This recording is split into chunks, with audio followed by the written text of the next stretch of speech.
దేవుడు అలా కిందకి దిగొచ్చాడు. కనకదుర్గమ్మ ఒక రిక్షావాడు కోసం కిందకు వచ్చింది. ఇట్లా వింటూ ఉంటాం, ఆ పుస్తకాల్లో చదువుతూ ఉంటాం. నా రియల్ లైఫ్లో ఆదిపురుష జరుగుతున్నప్పుడు బాంబే నుంచి కాల్ వచ్చింది. ఆయన రాముడు గెటప్లో ఉన్నప్పుడు ఈ మారుతి వెళ్ళాడు ఆయన దగ్గరికి.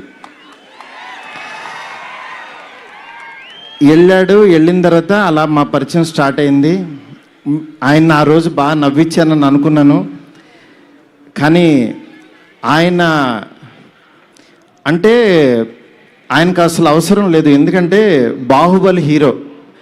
కాశ్మీర్ వెళ్ళినా, ఆఫ్రికా వెళ్ళినా, ఇంకెక్కడికో మసైబారా అని ఏదో మారుమూల గ్రామం సౌత్ ఆఫ్రికాలో ఎక్కడో వెళ్తే నేను ఫిల్మ్ డైరెక్టర్ని అన్నా. అవునా అన్నాడు. పైనుంచి కింద చూశాడు. నా హీరో ఎవరో తెలుసా అన్నా. అంటే ఎవరని అన్నాడు. ప్రభాస్ అన్న. ఓ బాహుబలి హీరోనా అన్నాడు. అంటే మసైబారాలో ఒక వేరే జాతి వాళ్ళకు కూడా తెలిసిపోయారు ఆయన. నిజంగా రాజమౌళి గారికి ప్రతి డైరెక్టరు చాలా చాలా చాలా రుణపడి ఉన్నాం.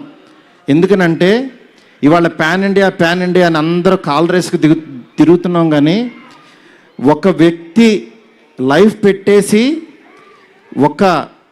ఒక మీడియం రేంజ్ హీరోని ఒక ప్యాన్ ఇండియాకి పరిచయం చేసి ప్రపంచానికి ఈరోజు ఒక పెద్ద కటౌట్ని నిలబెట్టారు ఆయన.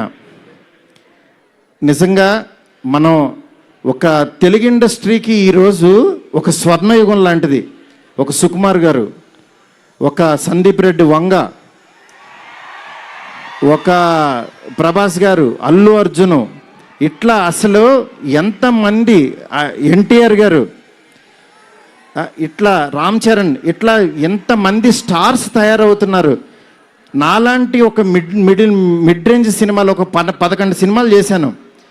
నా రేంజ్లో నేను చేసుకుంటూ వెళ్ళిపోతున్నా. అలాంటి వాడిని కూడా నువ్వు ఇక్కడ కాదురా బాబు, నువ్వు రెబల్ యూనివర్సిటీలో జాయిన్ అవ్వు, నువ్వు పెద్దోడవు అని ఆ వ్యక్తి తీసుకొచ్చి నన్ను ఇక్కడ నుంచోబెట్టారు.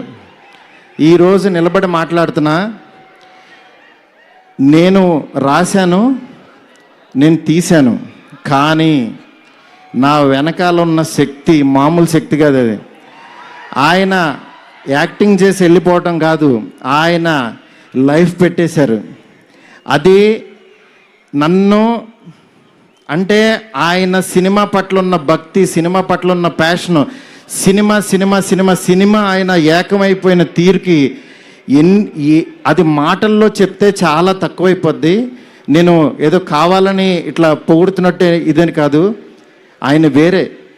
ఆయన సినిమాతో